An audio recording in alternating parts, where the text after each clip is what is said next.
Jedi utilise la force pour la connaissance et la défense. Jamais. Ce sont des clients très importants, ils ne peuvent pas attendre. Eh ben, ils vont apprendre. Nous avons juré de protéger jusqu'à la mort la pierre du temps. Et j'ai juré de plus manger de glace, mais Pareil qu'on a créé un parfum pour moi. Ah, ça nous botte tous de t'entendre dire ça. Il faut avouer que voir Donnie massacrer un nazi, c'est presque aussi chouette que d'aller au cinoche. Bienvenue dans ce nouvel épisode de LNDS. LNDS, c'est le format news de la nuit des sorties. On analyse l'actualité de l'industrie du cinéma et des séries, sur toutes ses coutures. Et pour ce faire, je suis comme d'habitude avec Al. Bonsoir Al. Bonsoir Ista, comment ça va? Ça va et toi? Fatigué. J'ai beaucoup de montage. En ce moment, ouais. Ouais, c'est vrai ça. qu'il y a eu du taf. Et là, c'est le coup de grâce. donc je vais le savourer, ce coup de grâce. mais ouais, sinon ça va. On a pas mal de news en plus cette semaine. Donc voilà, hâte d'en parler. Mais oui, il se passe des choses. Et je te propose d'y aller direct chez Marvel, puisque c'est l'habitude. Spider-Man 4 va sortir le 24 juillet 2026 au cinéma, et on sait que c'est Destin Daniel Cretton, celui qui a fait Shang-Chi, qui le réalise, mais cette fois on a la date. Donc il se situera entre les deux Vengeurs, parce que voilà, j'ai décidé de le dire en français. Mais du coup, je pense qu'il sera quand même dans les deux films Avengers. Ouais, je pense aussi, ouais. Mais du coup, je pense qu'ils seront pas reliés d'une manière ou d'une autre. Ils seront pas reliés directement. Et je crois que ça avait été annoncé. Donc je pense que là c'est clair pour moi. En tout cas, ils sont pas. Oui, ce qu'on avait dit, c'est qu'ils sont pas tournés back to back les deux films Avengers. C'est ça. Donc ouais. Et puis je t'avais dit je pense que ce qui va être fait, c'est tournage Avengers, puis Spider-Man 4, puis Avengers Doomsday, puis Spider-Man 4, puis Secret Wars, quoi. Je pense que le premier Avengers, il y aura pas tout le monde, peut-être. Ouais, aussi. Peut-être aussi le temps de... Parce que là, il n'y a pas d'équipe, d'Avengers, il n'y a pas de tout le monde. Donc je pense que ça va réunir un peu beaucoup de gens. Et pour pouvoir après faire le deuxième Avengers, qui va être du coup, je pense, la réunion interplanétaire, intergalaxie, je sais pas quoi, où il y aura tout le monde. Mais ouais, je pense qu'ils pouvaient peut-être pas faire directement le diptyque sans avoir construit un truc avant. Et je pense que c'est pour ça qu'ils font ça comme ça. C'est ma théorie. Ouais, mais je pense comme toi aussi, clairement. Blade. Tu te souviens Blade? Ouais, c'est pas annulé, ça? Ouais, si, mais en fait, ça revient à chaque fois. Donc en fait, c'est jamais vraiment annulé. Mais apparemment, c'est toujours dans les cartons. Donc ils n'ont toujours pas annulé après avoir annulé en tout cas sa date de sortie. Même s'il avait été annoncé comme repoussé, il a pas été annoncé comme annulé. En fait, c'est juste qu'ils ont enlevé la date du calendrier de Disney et ils ont mis Predator à la place, c'est tout. Il est annoncé que le tournage est pour l'année prochaine, du coup, au Royaume-Uni, et que ça aurait un budget moindre que les autres films Marvel. Donc ça confirme ce qui avait été annoncé il y a un moment, en tout cas ce qu'on s'en doutait, et que ce serait du coup R-rated comme ça avait été vraiment annoncé. Et donc du coup ils sont en train de travailler sur un nouveau script. Je crois que c'est le 83e à l'heure actuelle. Ça fait beaucoup. Donc on espère voir ça. Mais du coup ils abandonnent pas le truc, quoi. C'est vraiment là ça fait 5 ans, ça fera 6 ans l'année prochaine que le truc a été annoncé. Je demande à voir encore, parce qu'à chaque fois ils repoussent le truc, on s'est annulé. Là, j'espère qu'ils sont sortis d'une bonne base, et j'espère que Mahershala il sera content, mais j'espère que ça verra un jour le jour, quoi, parce que là ça commence à faire quand même, ça commence à être un vrai running gag, quoi. Ouais, complètement. Mais après, je me demande s'il tourne l'année prochaine, ça veut dire que je pense qu'ils vont vraiment le sortir en 2026. Sur le coup. Donc peut-être ce serait le film entre les deux Avengers. Je pense, ouais. Peut-être ce serait celui-là. Ouais, bon, peut-être. Donc à voir ça, mais ou alors ça sortira après les deux Avengers. Ça se trouve, ce sera pas du tout là. Mais parce que s'il tournait fin genre 2025, je pense pas que ça sortira en 2026 direct. Ah oui, si c'est fin, ouais, faut voir c'est quand, mais je sais pas. Je le vois bien le placer là. Enfin, si tout se passe bien, évidemment. Parce que là, on est dans un scénario où il faut que tout se passe bien, et bon, malheureusement, pour l'instant, c'est assez comique, quoi. Il est compliqué. Espérons que ça se débloque un jour, quoi. Et Stat a beaucoup de dates à nous donner là, par contre. Ouais, parce qu'en fait, ce qui s'est passé, c'est que d'abord, il y a eu un communiqué de presse que les médias ont reçu avec des dates. Et ensuite, il y a carrément un trailer qui est sorti avec, on voit, toute l'année 2025 prévue sur Disney+, Marvel Disney+, quoi. Donc déjà, il y a un changement de stratégie par rapport à d'habitude, parce que Marvel, ils ont jamais fait ça. Généralement, les séries, on le sait au dernier moment, quoi. La date, on le sait genre 2-3 mois avant maximum de la sortie, quoi. Et là, ils nous ont donné tout le planning, donc à partir de fin 2024, jusque fin 2025 jusqu'à décembre 2025. Et donc on a la date de What If saison 3 qui va arriver le 22 décembre. Alors ça, j'ai lu que ce serait comme l'année dernière, comme la saison 2, ça va être un épisode par jour. Après, attends, Ça, What If, je pense qu'ils veulent s'en débarrasser comme. Ah bah c'est la finale. Toi, oui, c'est ça. Donc je pense qu'ils veulent oui, en vrai c'est la bonne stratégie. Je pense le balancer un peu comme ça pour Noël, pour le coup. Mais je pense que c'est fini. Hein, ce truc de What If et ces trucs là, je pense que voilà, c'est un peu la fin. Oui, c'est complètement fini. Ils vont faire autre chose. Je pense pas qu'ils vont faire, mais ouais. Et Your Friendly Neighborhood Spider-Man qu'on attendait cette année, au final il est repoussé, mais pas beaucoup. En fait, il va sortir le 29 janvier, donc c'est le premier mois de l'année. C'est ça. Bah, je sais. Par contre, est-ce qu'on sait s'il y a une sortie hebdomadaire ou ça va tout sortir d'un coup? On sait pas du tout. On sait pas du tout encore. Je sais pas, parce que tu sais, comme il y a Captain qui sort 2 semaines après. Je crois que c'est en février, hein, je crois que c'est début février. Ouais, bien sûr. C'est ça, je crois que c'est pour Halloween. Enfin, la Saint-Valentin, je crois qu'ils sont. Ouais. Donc, est-ce qu'ils vont tout balancer d'un coup? C'est bien possible. Je pense pas, moi, celle-là, parce que je crois que, non, parce que j'avais entendu dire que ce serait un peu comme X-Men 97, c'est vraiment un truc avec un fil rouge, avec une nouvelle saison, machin et tout. Possible, ouais. Donc, je suis pas sûr. De toute façon, c'était la série la plus avancée en animation, il me semble, et qui était quasiment terminée. De toute façon, il avait annoncé que ça devait sortir, donc c'est cohérent que ce soit la première qui sorte l'année prochaine. Oui, bah même là, à la New York Comic Con, il y avait un gros panneau sur le stand de Marvel et tout, donc oui, on savait que ça allait pas tarder. Pour ça, on l'avait dit dans Daredevil Born Again le 4 mars. On a des premières images d'Ironheart dans le trailer, voilà, et c'est la date aussi, on la savait pas parce que je crois les rumeurs ça disait plutôt automne. En fait, ce serait le 24 juin. Sur le coup. Donc en été. Quand est-ce que sort Thunderbolt pour ça? En mai. Ouais, il sort en mai, donc il sortirait en juin. Ouais, et après il y aurait les 4 Fantastiques fin. C'est ça, c'est en juillet. 4 Fantastiques. Ouais, ok. Est-ce qu'ils vont pas faire les 6 épisodes pour que ça corresponde à la sortie des 4 Fantastiques C'est possible, ça, ouais.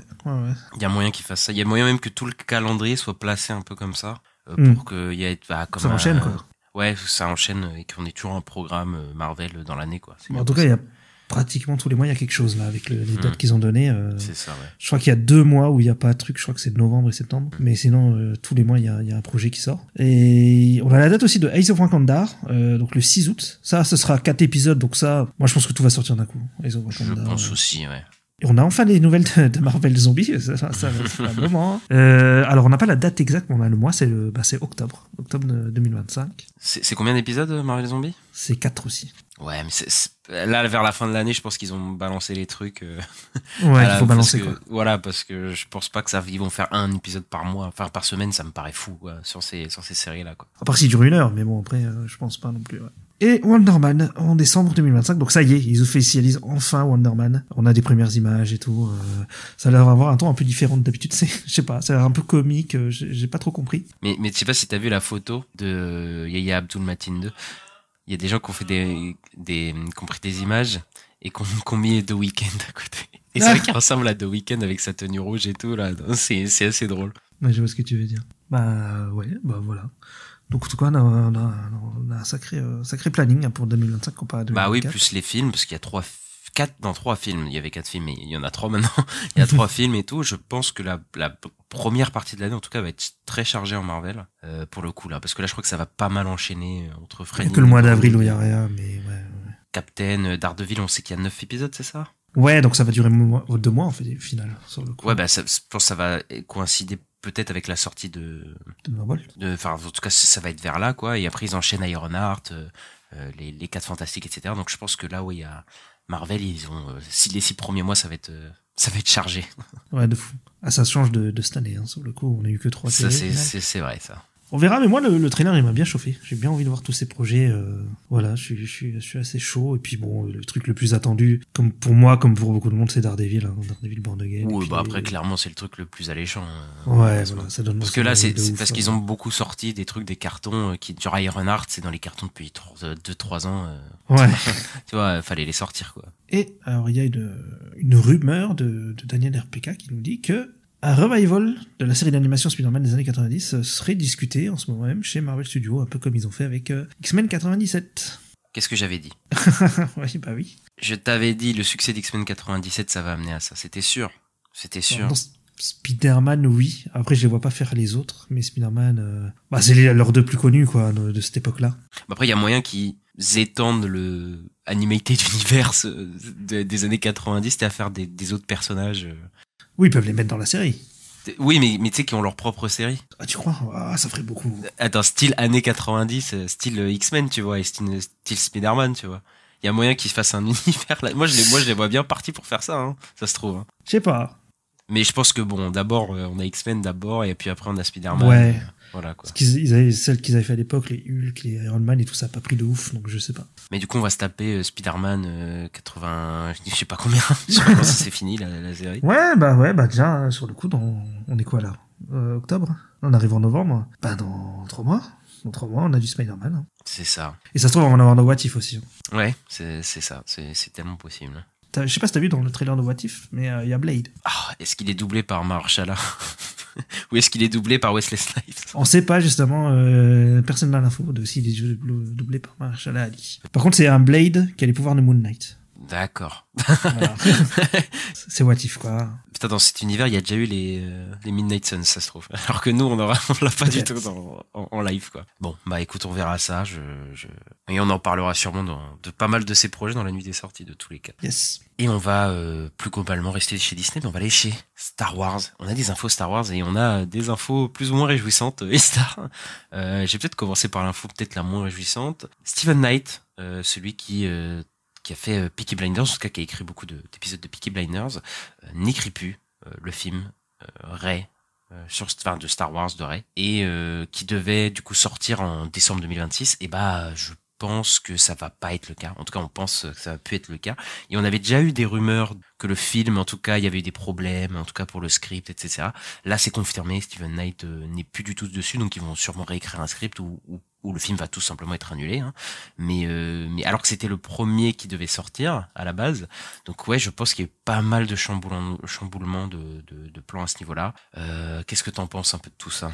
Bah en fait, il y a un truc qui est bizarre parce que j'ai vu une interview de Daisy Ridley par celui qui fait Happy Sad, je sais plus comment ça s'appelle là, mais qui s'appelle Josh.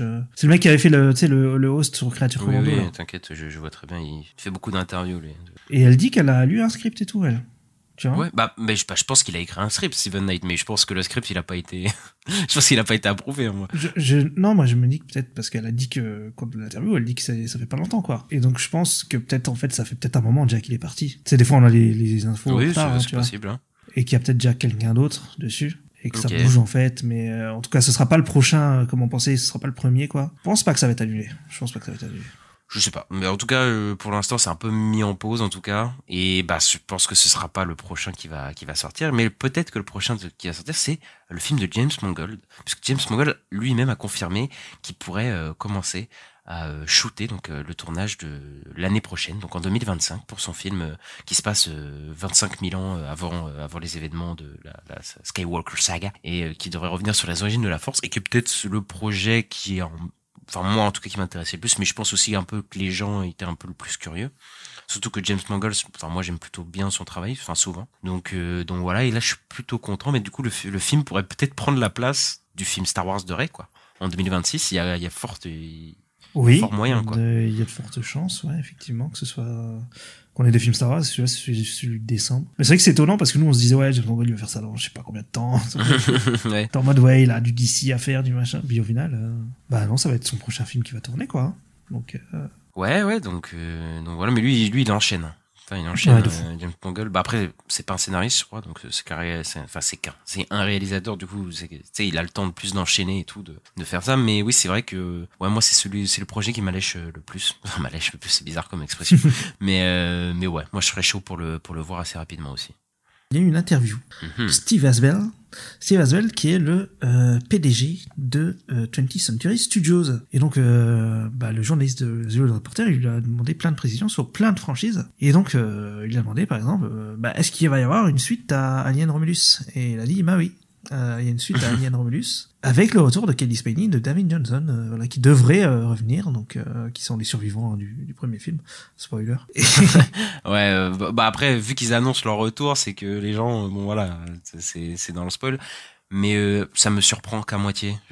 On va pas se mentir, parce que le film a plutôt bien marché, même très bien marché, donc je les voyais bien faire des suites. Après, je me dis, est-ce que ça va pas être un peu dommage de faire une suite à Alien Romulus, parce que moi je l'aime bien en tant que standalone et tout. Maintenant, j'aimerais bien que la saga respecte un peu ce qu'elle avait fait comme beaucoup, que ce soit un autre réalisateur, tu sais, qui s'y attelle que ce soit pas Fede Ah bah Alvarez là, qui revient. il parle de reprendre Fede Alvarez. Hein. Ils sont en discussion avec lui. Ouais, voilà, là, ça commence à...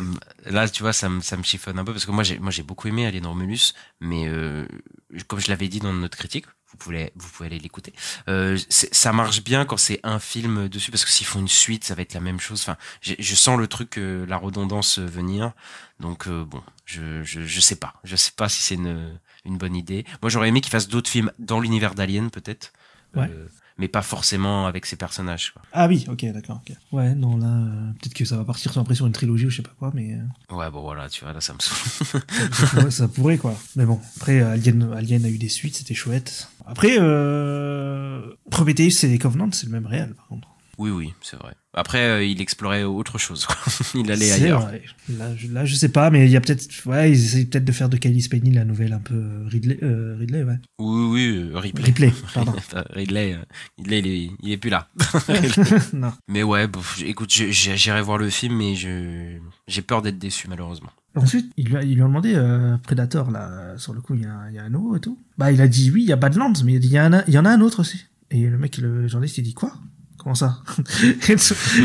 Et il dit, ouais, bah, en fait, il y a un autre film Predator qui a été tourné en secret, qui n'est pas une suite après, parce que, et ça va sortir avant Badlands. De ce que j'ai compris, ça va pas sortir au ciné, sur le coup, j'ai l'impression que c'est ce qui sous-entend, en tout cas. Donc, je vois bien un projet Disney+.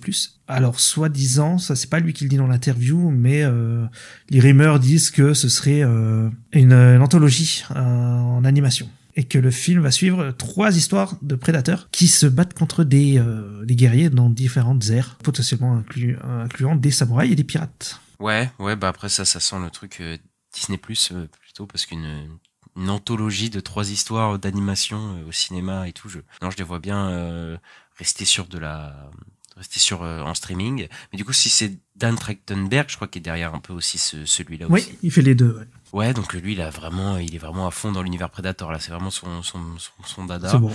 Après, pourquoi pas? Ça a l'air d'être un petit peu le truc, un peu un bonus, par contre, tu sais, un peu en attendant, quoi. Mais moi, j'attends vraiment son Badlands, pour le coup, qui sort l'année prochaine, la fin d'année prochaine. Mais il a l'air vraiment de chapeauter tout son univers Predator et bah écoute, pour l'instant, je ne suis pas épuisé de voir ces films. Donc... Bah moi, j'ai adoré Prey. Mais ça me fait penser un peu à Matt Reeves, qui chapeaute un peu tout l'univers Batman chez Warner. C'est ça, ouais. Il y a ce truc-là un peu, quoi. C'est ça, bah oui. Après lui, là, je crois qu'il a vraiment la main mise sur tout, parce que là, il va faire Prey 2, Badlands. Enfin là, il est vraiment, il réalise tout, quoi. Oui, parce que Badlands, c'est pas Prey 2 encore, donc il y a 3 projets. C'est ça. Au final. Ouais. C'est ça, bah oui, du coup. Il y a Prey 2, Badlands, qui est un autre film Predator, et du coup, l'anthologie. Mais écoute, pourquoi pas. Et donc après, il lui demande, et Alien vs Predator, il va y en avoir un nouveau. Et il dit, bah, ça va probablement arriver, il lui dit. Après, il dit, ouais, je sais pas quoi en penser, il lui répond, non, mais on va le faire bien. Il dit, on va le faire bien, si on le fait, voilà, on va amener le truc et tout. Après, c'était bien fait et tout. Peut-être, ils peuvent faire un bon film Alien Predator, hein, c'est possible. Bah, ce serait la première fois qu'on a un film Alien vs Predator, parce que... Comment ça? Parce que j'ai envie d'oublier les 2 autres. Ah Mais ouais, bah après, oui, bah là, de toute façon, on est chez Disney, faut pas se mentir. Là, il y a le crossover, il est déjà fait. C'est même pas. Oui. Il a déjà été fait. Il existe en comics, en jeux vidéo, en film. C'est ça. Donc là, ils ont juste à réunir les 2 franchises qu'ils ont, puisque c'est 20th Century Fox. Je pense qu'effectivement, si les Predators et Aliens continuent de marcher comme ils ont marché, ça va arriver. Ils vont faire la fusion des 2 trucs, ils vont faire un film Alien vs Predator. Je pense aussi. Ouais. Je pense qu'ils peuvent pas faire un pire job que ce qu'on a eu. Donc, enfin, après, je les mets au défi, hein, mais. Bah après, si c'est Dan Trachtenberg qui chapeaute un peu le truc, ça pourrait être peut-être pas mal. Ouais, peut-être, potentiellement. Après, faut voir ce que ça donne. Écoute. Trachtenberg et Fede Alvarez. Après, c'est vraiment un délire de geek, un vrai délire de geek pour le coup. Donc, s'ils prennent si Dan Trachtenberg ou je sais pas, un réalisateur un peu geek et tout le fait, peut-être qu'il va s'y mettre à 200%, quoi, et ça peut donner un spectacle un peu fun, parce que bon, je pense que ça va être un spectacle un peu régressif, mais au moins ça peut être un peu fun, quoi. Après, on lui demande l'état de la planète des singes, voilà, et il dit oui, il y aura un nouveau film Planète des singes, donc qui est en production et qui sortira donc en 2027. Donc ça fait quand même loin, sur le coup on est en 2024. Oui, donc sur le coup la trilogie va se faire, quoi. Hein. Après tu dis ça fait loin, mais le temps d'écrire le script, de tourner et les effets visuels, vu que ce que c'est, ça va prendre énormément de temps. Je pense que ouais, ça sortira pas tout de suite, mais du coup oui, ça confirme qu'ils vont continuer sûrement la trilogie. enfin ils voulaient faire 6 films, mais 3 trilogies assez distinctes. Donc là, on est dans la deuxième trilogie, et donc apparemment ça les a satisfaits, en tout cas le succès de celui de cette année, qui n'était pas un succès non plus mirobolant, mais en tout cas ça les a suffi pour qu'une suite soit en chantier, quoi. Ouais, ça va être rentable, quoi. Donc plutôt content. Moi j'ai plutôt aimé le dernier, j'en avais dit du bien, donc je suis plutôt pour une suite. Ensuite on lui demande pour Kingsman, et là il dit qu'il n'y a pas de plan pour de nouveaux films Kingsman pour le moment, en tout cas. Kingsman s'arrête sur une scène post-crédit où il y a quelqu'un qui dit « Je suis Adolf Hitler ». C'est voilà. C'est incroyable. C'est vrai qu'il n'y a pas de plan pour l'instant, parce que tu sais, ils avaient... Ça parlait de The Kingsman 2. Bah, en fait, je crois même ça parlait de Kingsman 3 et de The Kingsman enfin, c'était... Et de The Kingsman 2. Comment il s'appelle, le réalisateur, là, Matthew Vaughn, qui voulait les faire. Mais apparemment, il n'y a pas de plan pour l'instant, donc je sais pas comment ça va se faire, puisque le dernier, il avait pas trop marché, mais bon, c'était période Covid, donc peut-être que voilà. Mais c'est vrai que c'est bizarre qu'ils veulent pas relancer le truc, puisque ça a quand même été un carton les 2 premiers, donc... oui, mais le dernier, non, il a pas marché du tout, The Kingsman. Oui, mais c'était période un peu spéciale, donc tu vois, je me dis... et puis c'était pas... Vrai, mais Argyle, tu vois, qui a pas... Argyle, ça a pas marché, mais c'était pas Kingsman, c'était pas une marque... Kingsman, c'est vraiment devenu une marque à part entière. Tu vois, Argyle, c'était un nouveau truc. Argyle, c'était plus compliqué, quoi. Maintenant, je sais pas. Je sais pas. Peut-être que ouais, ils le sentent pas. Peut-être ça reviendra. C'est juste que pour l'instant, il y a pas. Tu vois, mais d'un côté, si Vaughn fait autre chose que les Kingsman, ça me plairait peut-être pas mal. Ouais, moi aussi. Là, j'ai pas envie qu'ils s'enferment dans Argyle, Kingsman et tout ça, parce que tu sais, ils voulaient réunir les univers et tout ça, donc ça va, quoi. Et en dernier, on lui a demandé et Master et Commander et tout. Il a dit qu'il y avait un film préquel de Master et Commander qui est en production. Le script est même écrit, mais il cherche un réalisateur, en fait. Et il dit dans l'interview, le script est incroyable et tout, c'est trop bien, machin et tout. Et pourtant, Master et Commander, je crois que ça a pas fonctionné de fou, comme film. Absolument pas, c'était un flop, un gros flop au box-office. Je crois que c'était assez sévère, mais je sais pas pourquoi ils veulent, si, je sais pourquoi ils prennent ça. Lui, il dit que c'est le premier film sur lequel il a travaillé, donc il l'a un peu attaché au projet, tu vois, Master et Commander. Ok, bon, voilà, c'est un petit peu son bébé, mais du coup, Master and Commander, ça a pas marché à l'époque. Je sais pas s'il est...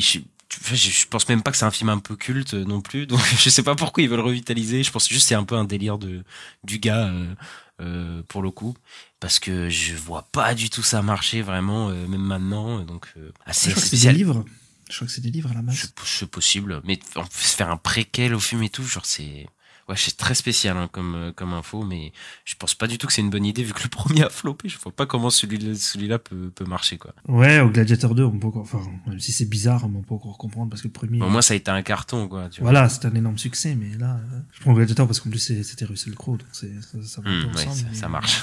Mais ouais, je sais pas non plus. Mais après, peut-être ça va fonctionner et on va rien comprendre, hein. C'est possible aussi, des fois. Écoute, je ne demande qu'à être surpris, mais je pense que la désillusion, elle sera pas pour nous. Elle sera pour eux, moi, je pense. Ouais, je pense aussi. Et on va finir ces infos Disney avec Disney qui annonce qu'ils veulent utiliser l'IA pour transformer leur processus créatif avec un focus du coup sur la post-production et les effets visuels, et du coup que l'IA aussi sera intégrée dans leur parc d'attractions. Qu'est-ce que t'en penses, Ista? Est-ce qu'ils se foutent pas un petit peu de la gueule des gens? C'est de la merde, c'est de la merde, ça, de toute façon. Heureusement qu'il y a eu des grèves quand même. Hein. Ouais. Pour pas qu'ils utilisent ça, quoi. T'as vu ce qu'il a dit, Robert Downey Jr.? Il a dit non, vous mettez pas en IA, vous mettez pas, même quand je suis mort, il y aura mes avocats qui vont poursuivre et tout. Oui, logique. Hein. Mais il faudrait que tous les acteurs ils prennent ce parti-là, quoi. Ah bah, je pense qu'il y en a beaucoup. Après, lui, il a le choix, hein, aussi, il faut savoir. Maintenant, oui, j'ai l'impression, enfin, c'est assez inquiétant, tous ces studios, parce que je crois qu'il y a Netflix aussi qui parlait d'utiliser l'IA de plus en plus, etc. C'est assez, voilà, quoi. Il y a encore des gens qui vont se faire virer. Et là, ça parle de visual effect et tout, donc, ça va être encore les VFX artistes qui vont peut-être en prendre. Bon, Ista, je te propose d'aller vers le concurrent HBO Warner. Qu'est-ce qui s'y passe? On avait parlé la semaine dernière de Dune 3. J'avais dit, le film, il va partir en tournage début 2026. Et c'est bien, parce que The Batman partie 2, il pourra avoir Greg Fraser pour faire la photo. Et bien en fait, non, puisque Dune 3, il va entrer en production l'été 2025. Donc Greg Fraser, c'est pas sûr qu'il pourra faire The Batman Partie 2 au final. Et donc Denis Villeneuve, il est en train de travailler sur le scénario et en train de chercher le cast. Et voilà, c'est en production en tout cas, et ça va pas tarder à être tourné au final dans un an. Ça part en tournage, quoi. Ouais, bah oui, je pense qu'il sortira du coup fin 2026 comme prévu. Mais oui, du coup, pour Greg Fraser, ça fait chier. Ça fait chier, du coup.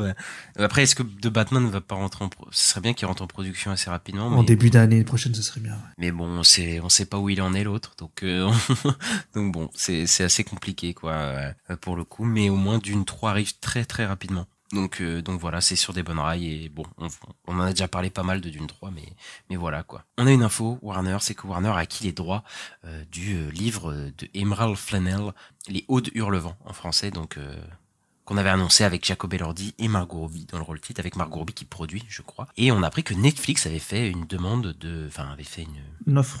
offre de 150 millions pour avoir le film, mais les producteurs sont partis sur l'offre de Warner Bros qui était moins grosse, mais qui leur permettait d'avoir une sortie cinéma. Et moi, j'ai un peu l'impression que là, c'est un truc qui est en train de changer, ou en train d'agacer un petit peu les gens, le fait qu'il n'y ait pas de sortie cinéma pour les productions Netflix. Je pense que là, c'est vraiment déterminant, parce qu'on en parlait il y a la semaine dernière. Ouais, durant les dernières semaines, que Greta Gerwig, elle était pas contente. Et il y avait quelqu'un d'autre aussi qui était, je sais plus qui. Ryan Johnson. C'est ça, Ryan Johnson, qui essaie de voir pour sortir les films au cinéma. Et donc, beaucoup là, je pense, d'auteurs et même de producteurs ne veulent plus, veulent vraiment sortir leurs films au cinéma, et que le système Netflix ne leur sied plus du tout. Surtout que quand on a revu que, il y avait quand même beaucoup de films qui marchaient beaucoup au cinéma, donc voilà, ça a été assez compliqué. Et là, je crois que Netflix, ils sont en train de se mordre un petit peu les doigts. Ouais, mais en plus, je t'avais dit la semaine dernière un peu que Netflix, il faut qu'ils commencent à faire gaffe, parce que les réalisateurs, ils voudront plus bosser avec eux, quoi. Et j'ai l'impression que c'est un peu ce qui est en train de se passer. Parce qu'en fait, ils veulent avoir des sorties cinéma de plus en plus. Parce que là, le cinéma, il reprend aussi. Il y a les gens qui vont en salle, il y a des gros box-office. Comparé à l'époque Covid, où on pouvait comprendre un peu le côté faire des films sur plateforme et tout. Mais là, je crois que pour choper des gros réals chez Netflix, ça va être plus compliqué, je pense.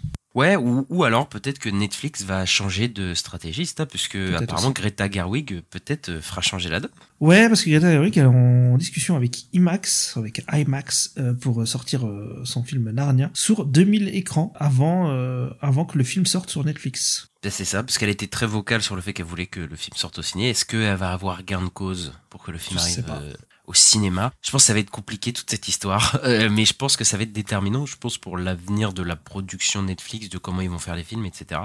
De savoir est-ce que le nouveau à couteau tiré qui va sortir, ou les films Narnia, est-ce qu'ils vont sortir au cinéma? Je pense que là, il y a vraiment un questionnement chez Netflix, puisqu'en plus, ils ont changé de direction il y a pas longtemps, pour savoir ça. Je sais pas du tout s'ils vont vraiment s'y plier, je demande à voir, mais bon. Je sais pas, parce qu'en plus, t'as vu, on a eu l'inverse avec Apple qui sortait les films au cinéma, maintenant ils arrêtent, donc je sais pas. Je sais pas ce qui va se passer en vrai. Ouais, ça va être, on verra ça. On verra quelle est, Mais Narnia au cinéma, ça pourrait fonctionner, donc c'est. Ça a fonctionné à un moment, donc. Ah ouais. Donc voilà. Ça peut fonctionner, Et puis, en plus, c'est des films à gros budget, etc. Je sais pas, parce que Netflix, ils roulent un peu sur l'or, des fois, ils sentent un peu trop haut, donc on verra. Mais d'ailleurs, sur Netflix, on a Squid Game, non, pas le Squid Game japonais, le Squid Game anglais, donc américain, qui est en développement. Bon, c'est David Fincher qui développe la série, et ce sera Squid Game aux États-Unis. On avait déjà eu des rumeurs, on savait déjà, ça fait un moment, je crois que ça fait même 1 ou 2 ans, même que c'était une genre de rumeur ou quoi. Là, c'est confirmé. David Fincher qui parle de Squid Game, oui, ça fait peur que ce soit un truc qui fasse une série Squid Game, mais en même temps, Squid Game, ça rentre pas mal dans son cinéma quand même, je trouve. Ouais, je vois. Il a fait The Game, David Fincher, oui. À un moment. Donc ça rentre plutôt dans son ciné. Maintenant, moi, c'est juste que j'aime pas quand il travaille avec Netflix. Mais quelque part, est-ce qu'il a pas fait des meilleures séries que des films chez Netflix, en fait, tu vois, est-ce qu'il a pas fait... Si, mais bon, le problème, c'est que Mindhunter n'a pas eu de saison 3 alors que ça se finit pas, quoi, donc... Je suis d'accord, mais je veux dire, la qualité de la série, elle a été plutôt, tu vois, il y a beaucoup de gens qui ont aimé Mindhunter, alors que les films, ils ont beaucoup plus divisé. Oui, bien sûr. Donc, est-ce qu'il pourrait pas faire un bon truc avec Squid Game? Peut-être ça. Potentiellement. Ouais, peut-être ça va être bien, mais Squid Game, ça a quoi, ça? Enfin, je veux dire, la série est même pas finie. Oui. Ça a 2 ans, quoi. On est déjà en train de faire un remake, une version. Ah, mais après, sur US, quoi. c'est ça aussi, on sait pas. Est-ce que c'est un remake ou est-ce que c'est dans l'univers de Squid Game? Ça aussi, c'est. Ah, tu crois? Ah bah vu qu'on sait qu'il y a potentiellement des autres Squid Game, des autres jeux dans d'autres pays, potentiellement il y a des, il y a des Squid Game aux États-Unis et voilà, ça va être un spin-off entre gros guillemets quoi. Bah, après, je l'annonce pas comme un spin-off, donc je sais pas, mais ouais. Bah après pour l'instant ils ont juste dit que c'était en préparation, tu sais, on sait pas du tout si c'est connecté ou quoi. Après je te rejoins quand même que faire un remake ou un spin-off de Squid Game, est-ce que ça m'intéresse? Pas forcément. C'est pas l'idée la plus séduisante du monde. Moi en fait s'il y a pas David Fincher dessus, je crois que je regarde pas. Hein. Bah c'est ça. Honnêtement, hein, ouais. Après David Fincher, bah j'y regarderai parce que voilà, c'est comme un réel que j'adore, donc voilà. Mais ouais, c'est vrai que c'est un peu épuisant quoi. On va du côté de chez Amazon Prime puisque la série Tomb Raider qui est chapeautée par Phoebe Waller-Bridge, et bah elle est en recherche de Lara Croft. On l'avait dit il y a quelques semaines déjà, et il y aurait 2 noms qui seraient sortis du chapeau. Alors Sophie Turner qui joue Sansa Stark dans Game of Thrones. Et Jean Grey. Ouais, mais cette partie-là, on peut un petit peu la mettre sur le côté. Mais oui, elle joue Jean Grey dans les derniers X-Men. Et Lucy Boynton, que moi je connais dans Bohemian Rhapsody, puisqu'il jouait la femme de Freddie Mercury, mais c'est un peu là le seul endroit où je l'ai vu, mais peut-être que je l'ai vu autre part, qui sont dans le mix pour jouer Lara Croft. Qu'est-ce que t'en penses un peu de ces 2 choix? Ah, Sophie Turner, pas du tout convaincu. Et Lucy Boynton, je la connais pas assez, donc je sais pas. J'en sais rien. Très étrange comme choix, hein, je trouve, parce que très bizarre. Bah c'est un peu Sophie Turner, quand je la vois, c'est quand même après je pense que voilà, mais elle fait très fine, tu vois. Ouais, je ne vois pas aventurière quoi. Ouais. Oui, tu vois, elle fait pas très aventurière. Bon, déjà on va dire que bon, au moins c'est pas des bimbos à la Angelina Jolie ou quoi, mais bon, tu vois, Alicia Vikander, elle était déjà très frêle, tu sais, genre ça fait pas très aventurière et tout. Bon, ils ont peut-être raté les coches d'avoir quelqu'un d'un peu plus. Me dérangeait pas, Alicia Vikander encore, c'était pas. Ça va, bah elle avait la tête et tout, mais c'est vrai que c'est toujours un peu le même genre de casting là qu'on va se taper quoi. Du coup avec Sophie Turner et Lucy Boynton. Après ouais, j'avoue, même Sophie Turner, c'est pas une actrice que j'apprécie particulièrement. Je la trouve pas horrible parce qu'il y a beaucoup de gens qui la détestent, je la trouve pas horrible, mais c'est vrai que pour jouer Lara Croft, c'est un peu spécial quoi. Ouais, moi j'ai du mal avec elle quand même. Ouais. Ouais, non, je la vois pas du tout en Lara Croft. Bah après peut-être elle va être castée et elle me fera mentir, hein, c'est possible. Ah bah c'est tout ce qu'on espère. Après Lucy Boynton, peut-être qu'aussi vu que c'est un visage moins connu, peut-être aussi bah, je pense que c'est elle qui va être prise. Je sais pas, je le sens que ça va être Lucy Boynton. Ça s'appuie sur rien que sur l'intuition. Mais il y a grave possible qu'elle soit prise. Après c'est vrai que c'est pas le genre de casting que j'aurais aimé pour Lara Croft, mais bon, je fais confiance à Phoebe Waller-Bridge, peut-être qu'elle va nous surprendre. Écoute. Effectivement, on verra bien. Donc c'est la série sur Amazon sur le coup. On va de chez Lionsgate. On a une adaptation de jeu vidéo qui est en prévue. C'est Outlast en live action. Donc Outlast, c'est un jeu d'horreur qui est sorti il y a une dizaine d'années, genre 2012-2013, un truc comme ça fait un moment, et qui a un peu révolutionné le jeu d'horreur d'une certaine manière, hein, pas grandement, mais je sais pas, j'ai l'impression qu'il y a un peu un avant après Outlast en termes d'immersion et tout, faire un jeu première personne d'horreur. Enfin, en tout cas, ça a été une sacrée réussite, une sacrée claque, moi, quand j'avais fait le jeu à l'époque, et ça m'étonne pas du tout qu'il l'adapte, parce que là, il y a plein d'adaptations de jeux vidéo, et en plus d'adaptations de jeux d'horreur, donc on a eu Five Nights at Freddy's, là on a eu comment ça s'appelle, Until Dawn, qui a été adapté. Outlast, c'est un jeu une série de jeux, puisqu'il y en a eu 3, qui a cartonné énormément. Ça m'étonne pas du coup qu'il l'adapte en live action, et ça s'y prête plutôt bien potentiellement. Moi, je trouve que Outlast, plus que Until Dawn ou des trucs comme ça, c'est que il y a un lore, il y a tout un truc à développer, et je pense que ça se marierait bien de faire un jeu Outlast parce qu'il y a tout un univers, hein, voilà, de faire un jeu Outlast qui un peu prolonge le jeu. Et j'ai vérifié, c'est le scénariste du coup qui s'appelle J.T. Petty qui s'occupe du film, et il faut savoir que ce mec a scénarisé les jeux. En fait, c'est un scénariste de jeux vidéo. Donc c'est assez voilà, il a scénarisé plein de jeux vidéo, et dont la saga Outlast. Et donc là, il se retrouve à faire le film aussi. Donc ça va vraiment être une continuité à ce niveau-là, quoi. Ok, d'accord. J'ai juste vu le début du jeu là, quand t'es en vue FPS, et puis t'es un peu dans la nuit. Enfin, c'est genre en mode infrarouge comme ça, je crois. C'est ça, tu utilises la caméra en mode infrarouge. Oui, c'est ça, ouais. Voilà. Mais ça s'inspirait pas un peu déjà des films comme Rake et tout, en fait, à la base? Ça fait un peu fan footage, j'avoue, le mec qui filme et tout. Donc après, est-ce qu'ils feront un film fan footage à Outlast, je sais pas. Mais après, ils peuvent adapter très clairement le truc, parce qu'en fait, la caméra, c'est un outil qui sert dans le jeu, mais ils sont pas obligés de l'implanter dans un film, tu vois, ou de se forcer à être un truc où le mec filme. Après, il peut faire un reporter qui va filmer des trucs, mais ils peuvent juste faire un jeu dans l'univers d'Outlast où parce qu'il y a un asile, tu vois, ou ce genre de choses, tu vois, juste d'un reporter qui est bloqué dans un enfer là comme ça, quoi. Donc voilà. Après, moi, j'espère qu'ils vont pas, j'avoue, force, parce que là, je viens d'y penser, mais c'est vrai qu'un film fun footage, c'est rarement bien fait, donc ça me ferait un peu peur, tu vois.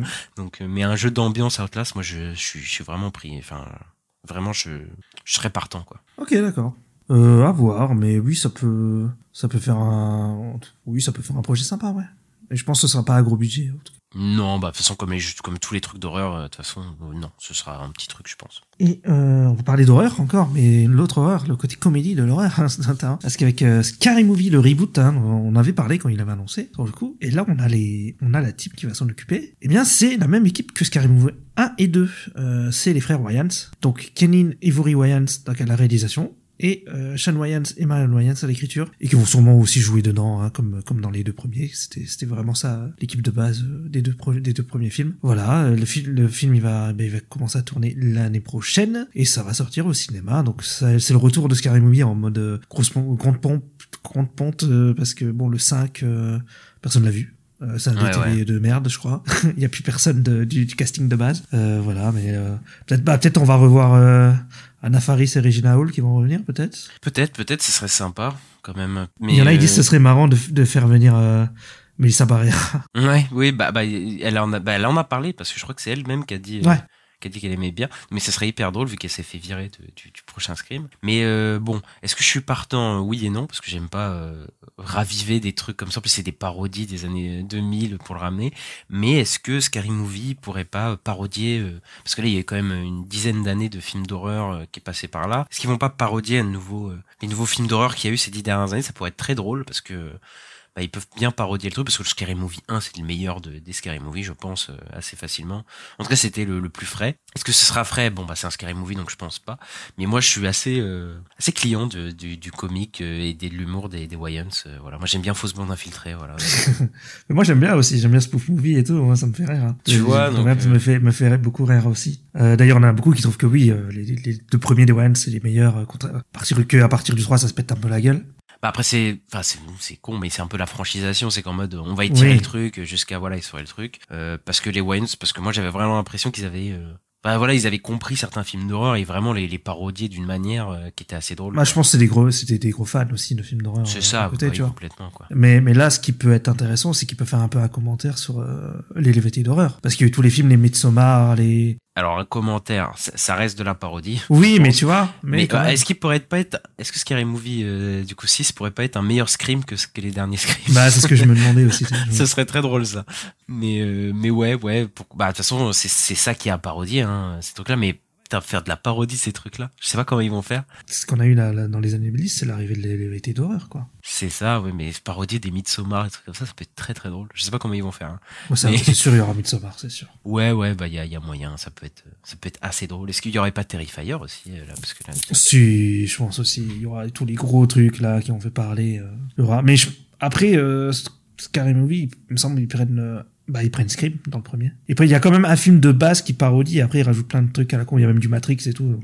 Ouais, mais est-ce qu'ils vont pas faire, il y a moyen qu'ils fassent comme Scream et qu'ils revisitent leur premier Scary Movie. Ah, peut-être. Peut-être les personnages ou quoi. Bon, enfin, voilà. Après, Scary Movie, c'est un truc complètement, absurde, donc ils peuvent faire n'importe quoi. De toute façon, ça va fonctionner, je pense. Mais nous, on a hâte, Ista. Voilà. On le dit, on a hâte de voir. Voilà. On est content du retour des frères Wayans. Je crois que ça fait 18 ans, un truc comme ça, qu'ils ont plus fait de trucs ensemble et tout. Donc, c'est ce que j'allais dire. Ça fait longtemps, j'ai pas vu un truc des deux. Hein. Enfin, des deux, en tout cas, d'une réunion, quoi, parce que ça fait un moment, ouais. Mais on a hâte. Et c'est fini pour cette semaine, les news de la semaine. On va passer à la chronique box-office, Ista. Qu'est-ce que tu peux nous dire sur cette semaine? Ouais. On va parler de Venom 3 parce que écoutez notre critique, on l'a vu, on a fait une critique. Alors sur le box-office domestique, il sous-performe, il fait notamment 51 millions pour son opening weekend, ce qui est le plus bas de la trilogie. Il ouvre quand même à 175 millions au mondial parce que il fait un énorme chiffre à l'international, notamment avec la Chine. Mais ça reste quand même le plus bas opening de la trilogie. Après, il a quand même un budget de 120 millions et il fait un démarrage de 75 millions, donc c'est loin d'être dégueulasse aussi. Donc voilà. Ouais, ça va. Celui-là, c'est pas le flop qu'on aurait espéré. Maintenant, il rapportera sûrement moins que les autres, donc c'est déjà ça. Et bon, on a fait la critique de Venom The Last Dance qui est sorti il y a 2 jours, au moment où vous entendrez ce podcast, donc allez l'écouter. Et on en parle un peu plus profondément de notre rapport avec cette saga et cet univers. Moana 2 a battu le record de pré-sales, donc de pré-vente de tickets pour ce film d'animation. Il a battu Inside Out 2 sur les pré-sales, donc peut-être que Moana 2 va dépasser Vice Versa 2. Alors j'aurais pas parié sur ça, mais Vice Versa 2 qui est à 1,6 milliard, entre 1,6 milliard et 1,7 milliard. Millions. Après, faut se méfier un peu parce que, en fait, par exemple, Dune a fait plus en pré-vente. Oui, bah c'est ça que j'allais dire, c'est que faut voir juste dans la longévité ce que ça donne. Ouais, c'est ça. Mais après, je pense qu'il y a moyen, du coup, qu'il aille chercher le milliard quand même, vu quand même les pré-sales, etc. Parce que les films d'animation, ils se maintiennent plutôt bien en général, donc. Oui, c'est surtout pour ça. Ouais. Puis Moana, je pense que voilà. S'il fait le milliard, année de fou pour Disney, hein. Ça fera genre 3 Ouais. projets qui font le milliard, parce qu'il y a que eux qui ont fait le milliard cette année pour l'instant. Ouais, bah oui, complètement. Et là, après, en plus, il y a Mufasa. Bon, j'espère que Mufasa va pas marcher autant que le Roi Lion. Ouais, mais le truc, c'est que Moana 2 sort au plus à la période de Thanksgiving, donc Ouais. c'est pour ça aussi que ça peut péter des records. C'est ça. Ben on verra si ça arrive à battre Vice Versa 2 à la fin de l'année. Il y a Wicked qui a des trackings et qui commencerait son box-office domestique entre 100 et 125 millions de dollars pour son opening weekend. Un des plus gros openings de l'année. Donc aux États-Unis, Wicked, c'est très très attendu, quoi. Après, je relativise parce qu'il y avait des estimations différentes selon les sites. Tu te souviens, on avait une estimation qui n'était pas aussi haute, même si elle était haute. En tout cas, ça devrait cartonner au moins aux États-Unis. Et ouais, bah ça confirme qu'eux, ils aiment bien les comédies musicales. Et de toute façon, c'est des trucs de Broadway qui sont adaptés, donc voilà quoi. Mais dans le monde, c'est beaucoup moins sûr que ça cartonne autant, en tout cas. Red One, le film avec Chris Evans et The Rock, qui a un budget de 253 millions, la fraude, le film devrait ouvrir à environ 36 millions sur le sol américain, donc ce qui est un flop total pour le film Red One, dont Amazon a fourni pas mal de billets. Ah oui, c'est un film Amazon, c'est ça, oui. Je croyais que c'était un film Netflix, mais c'est Amazon sur le coup. C'est ça, Amazon a des financements dedans, mais il y a plusieurs boîtes, mais ouais, ça m'étonne pas. C'est un film de plateforme ou pas? Bah non, ça sort, chez nous, ça sortira peut-être en plateforme. Pour moi, c'était un film de plateforme. C'est Non, Amazon parce que MGM sur le coup. Il y a des trackings, donc du coup c'est pas il sort au cinéma, mais oui, du coup il flop assez sévère, quoi. Et 253 millions de budget. N'importe quoi. Mais je crois que le budget il a dû exploser aussi parce qu'il y a des problèmes de prod et tout ça, donc c'est assez. Oui, parce que The Rock est poussé dans des bouteilles. Et, Ouais, c'est les rumeurs qui circulent sur le film. Mais c'est vrai que je crois qu'il n'y a pas eu d'advertisement, il n'y a pas eu de pub et tout. C'est assez spécial. Hein. J'ai vu un trailer là, c'était dégueulasse, mais c'est tout ce que j'ai vu. Mais non, mais tu vois, Chris Evans, The Rock, ils font pas de presse et tout pour. Parce que ça sort à Noël. Ça sort à Noël, ça sort. Je crois que ça sortait dans même pas un mois là. Non, ça sort. Non, il sort le 15 novembre. Il sort dans 15 jours. Ah ok, d'accord. Il sort dans Okay. 15 jours. Mais tu sais, chez nous? Non, aux États-Unis, nous il sort pas. Il y a pas de date de sortie chez nous. Nous, il sortira peut-être sûrement direct sur Amazon, hein, Ok. potentiellement. Donc voilà. Mais ouais, les trackings sont pas bons du tout et en même temps, ça donne pas envie, quoi. Non. Agatha All Along, l'épisode 7, il a fait seulement en un jour 4,2 millions de spectateurs, ce qui est 35% de plus par rapport à la performance du premier épisode. Donc la série, elle est de plus en plus suivie, quoi. Ouais, bah voilà, à chaque fois. En tout cas, on en avait parlé, je crois que pour un autre épisode, je crois l'épisode 4 ou un truc comme ça, mais en tout cas, la série fait que augmenter, donc elle plaît plutôt et elle se maintient plutôt bien. Et donc voilà, c'est une belle réussite pour Disney+. Et ben on va se quitter là-dessus. Ista, donc j'étais un peu fatigué cet épisode. Je sais pas si ça s'entend, mais Non, ça va. j'ai peut-être galéré à trouver certains mots, etc. Donc je m'en excuse. Mais voilà, en tout cas, on espère que vous avez aimé cet épisode. N'hésitez pas à mettre les 5 étoiles, le pouce en l'air selon votre plateforme d'écoute. Ça nous aide beaucoup pour le référencement. N'hésitez pas à nous suivre sur les réseaux sociaux La Nuit des Sorties, donc sur Twitter, sur YouTube, sur TikTok, sur Instagram. Vous connaissez. Et on se retrouve très bientôt pour la critique de la semaine, justement sur Agatha All Along. Et on se retrouve très bientôt, Ista. À bientôt. Salut.